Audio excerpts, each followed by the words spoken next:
औज़ुबिल्लाहिमिनश्शैतानिर्रजीम बिस्मिल्लाहिर्रहमानिर्रहीम। आप लोग देख रहे हैं ज़ी साइंस स्टार्ट्स का चैनल और मेरा नाम है जी वकास। उम्मीद करता हूँ कि आप सब लोग खैरियत से होंगे। आज एक नए लेक्चर्स के साथ आपके सामने हाज़िर हुआ हूँ। अगर आप चैनल पर फर्स्ट टाइम आए तो चैनल को लाजमी सब्सक्राइब कर लीजिएगा और नोटिफिकेशन वाले आइकन को भी क्लिक करके ऑल नोटिफिकेशंस के ऊपर क्लिक कर लें ताकि जब भी मैं कोई लेक्चर अपलोड करूँ तो उसकी नोटिफिकेशन आप तक पहुँच सके। तो आज का जो हमारा बेसिकली लेक्चर है वो है जी टॉपिक जनरेशन ऑफ कंप्यूटर्स। बहुत से स्टूडेंट्स जो होते हैं इस टॉपिक को स्किप कर देते हैं या इसके ऊपर ज़्यादा ध्यान नहीं देते, लेकिन जब तक आपको हिस्ट्री ऑफ कंप्यूटर्स की मालूमात नहीं होगी या जनरेशन ऑफ कंप्यूटर्स की बात आपको नहीं पता चलेगी तो आपको नहीं पता होगा कि आप अभी करंटली किस जनरेशन में काम कर रहे हैं। तो जो जनरेशन ऑफ कंप्यूटर्स का जो टॉपिक है इसके अंदर मैं आपको हर जनरेशन के अंदर कौन सी टेक्नोलॉजी को यूज़ किया गया वो इंशाल्लाह आपको बताऊंगा। फिर ये जनरेशन कितने से कितने ईयर के अंदर इसके ऊपर काम किया गया और उसके बाद वो कितने अरसे तक वो जनरेशन मौजूद रही, उसके बाद फिर क्या उसके अंदर इम्प्रूवमेंट की गई, उसके क्या एडवांटेजेस थे, क्या डिसएडवांटेजेस थे, ये सारी चीज़ें आज इस वीडियो में इंशाल्लाह डिस्कस की जाएंगी। कोशिश करूंगा कि आपको इस तरह समझाया जाए कि आपके जहन में वो टॉपिक बैठ भी जाए और आप बोर भी ना हो। तो सबसे पहले हम फर्स्ट जनरेशन की बात करते हैं जी। सबसे पहले फर्स्ट जनरेशन की बात करते हैं। फर्स्ट जनरेशन जो था ये बेसिकली जी आपका 1940 और 1956 इतने अरसे तक ये फर्स्ट जनरेशन के कंप्यूटर्स इस्तेमाल किए गए। तो फर्स्ट जनरेशन के अंदर बेसिकली वैक्यूम ट्यूब्स इस्तेमाल की गई थी क्योंकि उस टाइम पे अवेलेबिलिटी वैक्यूम ट्यूब्स की ही थी। तो वैक्यूम ट्यूब की टेक्नोलॉजी को यूज़ किया गया फर्स्ट जनरेशन के कंप्यूटर्स के अंदर। शुरू में जो कंप्यूटर्स होते थे उसमें कैलकुलेशंस सिर्फ बेसिकली कैलकुलेशंस के मकसद के लिए इस्तेमाल की गई।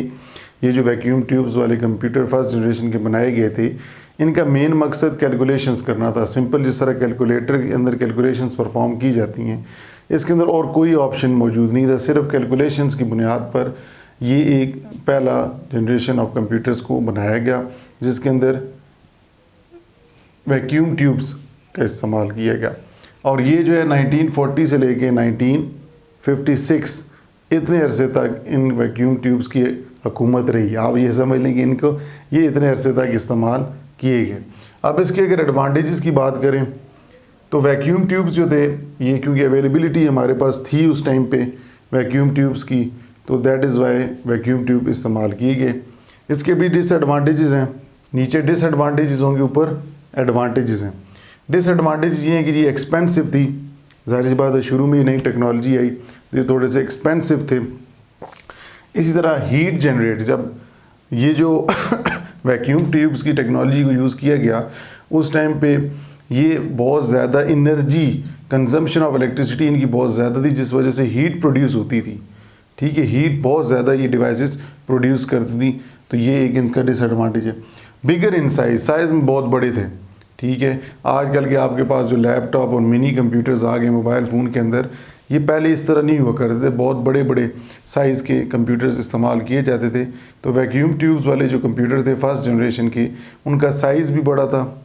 दूसरा उसका डिसएडवांटेज आपको पता है हीट जनरेट बहुत करते थे, हीट कंजम्पशन बहुत ज़्यादा थी और ये एक्सपेंसिव थे, बहुत महंगे थे।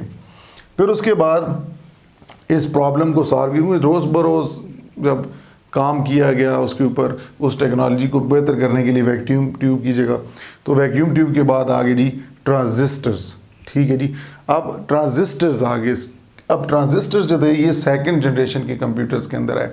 सेकंड जनरेशन जो थी ये 1956 से लेके 1963 इतने दौर तक ट्रांजिस्टर्स का इस्तेमाल किया गया। तो ये जो कंप्यूटर्स जो ट्रांजिस्टर की टेक्नोलॉजी के ऊपर बनाए गए थे इनका के ऊपर बेसिकली वर्किंग कब हुई 1956।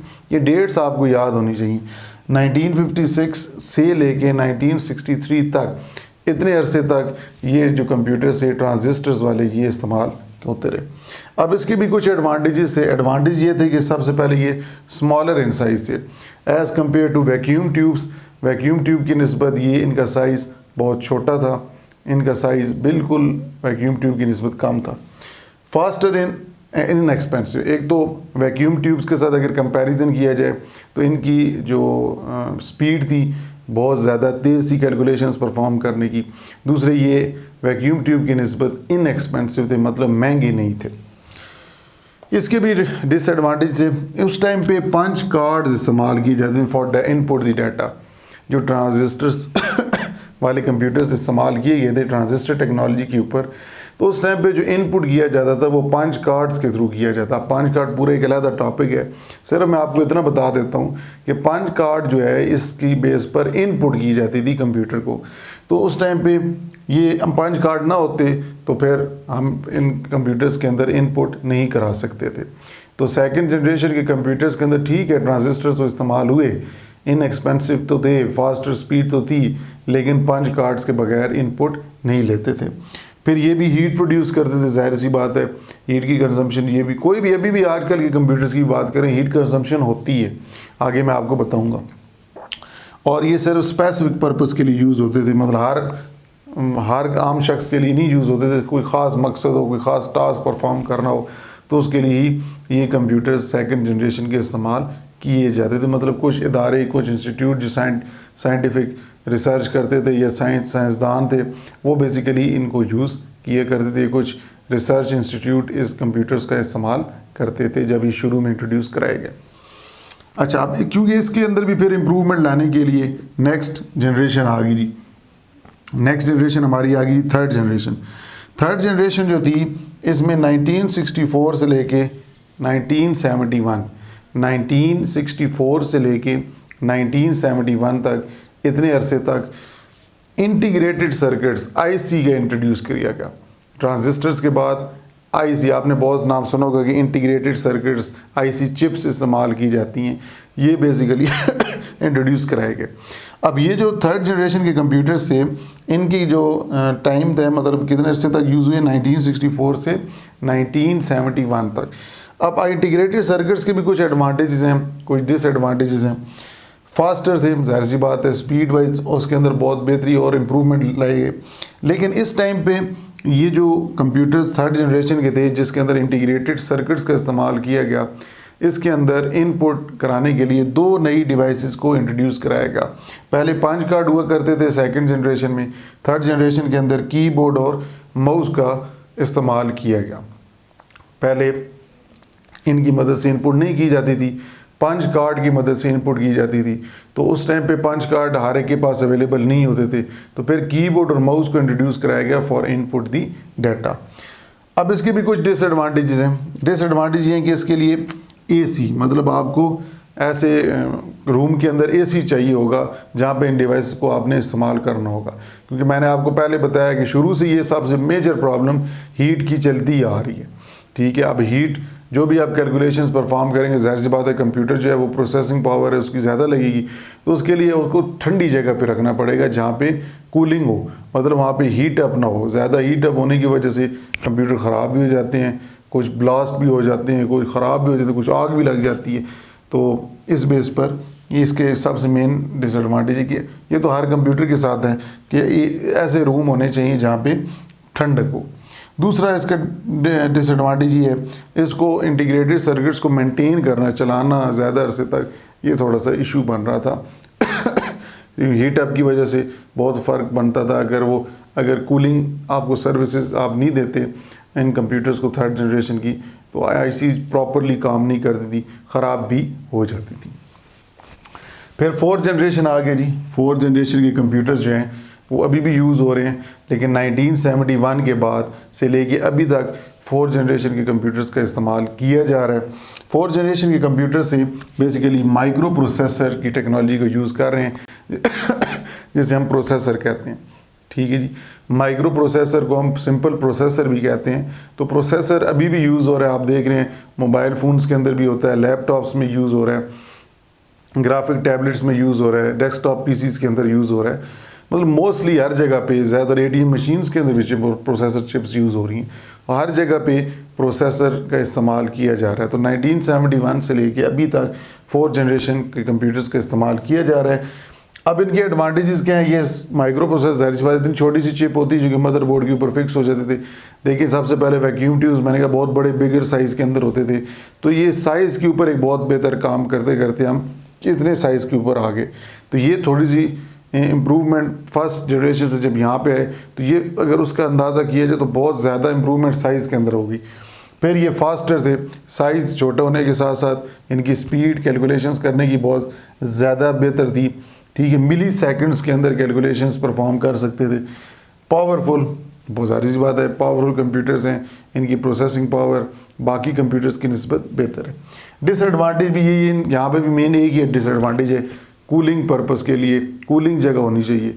कूलिंग अगर नहीं होगी तो जाहिर सी बात है डिवाइसेस हीट अप करेंगी, प्रोसेसर ज़्यादा जब प्रोसेसिंग करता है तो वो हीट जनरेट करता है। इसके अंदर हीट सिंक भी लगा होता है वैसे तो, जो कि लेकिन हीट सिंक से सिर्फ सारे काम नहीं कंट्रोल होते बेसिकली। इसलिए आपने देखा होगा कि यूनिवर्सिटीज़ के अंदर या बड़ी कॉलेज के अंदर बड़ी बड़ी लैब्स के अंदर बेसिकली लैब्स के अंदर कंप्यूटर्स को इसलिए रखा जाता है कि उस लैब में अगर एसी मौजूद हो।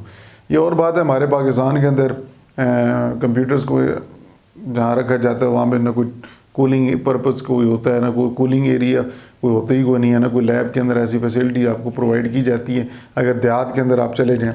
लेकिन शहरों के अंदर जो जितनी भी लैब्स हैं, यूनिवर्सिटीज़ अगर अच्छी देख लें या कॉलेजेस देख लें जो अच्छे कॉलेजेस हैं, तो उनके अंदर आपको जो कंप्यूटर की लैब है उनके अंदर लाजमी एसी मिलेगा जो कि उनको ठंडा रखने के लिए यूज़ किया जाएगा।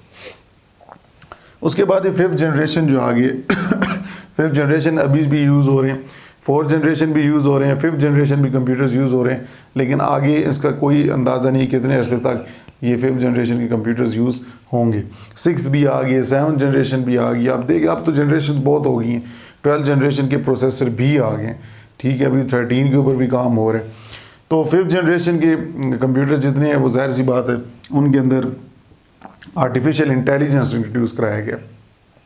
जी हाँ, अब सारे जो स्पीसीज़ हैं वो आर्टिफिशियल इंटेलिजेंस की टेक्नोलॉजी के ऊपर काम करेंगे। आर्टिफिशियल इंटेलिजेंस के अंदर मैंने मुख्तसर थोड़ा सा पिछली वीडियोस के अंदर बताया था कि जिसके अंदर इंसान खुद काम नहीं करेगा, मशीन इंसानों जैसे काम करेगी। जिस तरह कुछ सीखना, देखना, एक्शन परफॉर्म करना, वो सारे का सारा काम मशीन्स की बदौलत अब कराया जाएगा। तो पहले मशीन्स के ऊपर ज़्यादा डिपेंड नहीं किया जाता, अब सारा काम मतलब बेसिकली कंप्यूटर को इंस्ट्रक्शन देगा, इंसान ही उसको इंस्ट्रक्शन देगा, कमांड्स देगा, लेकिन बाद में सारा काम मशीन का है।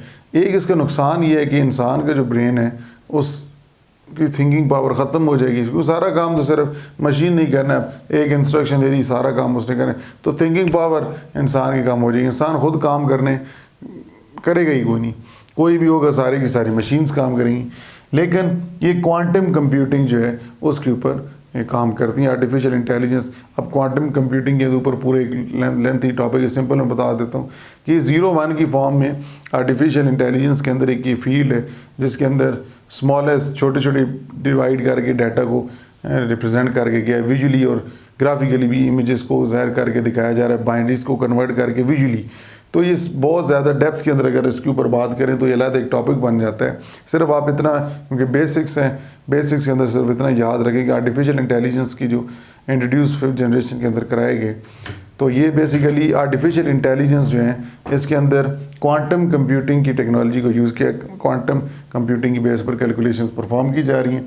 डिसएडवांटेज ये बता दिए कि इससे इंसान की थिंकिंग पावर बिल्कुल ज़ीरो हो जाएगी क्योंकि सारे का सारा काम मशीन्स की बदौलत लिया जा रहा है।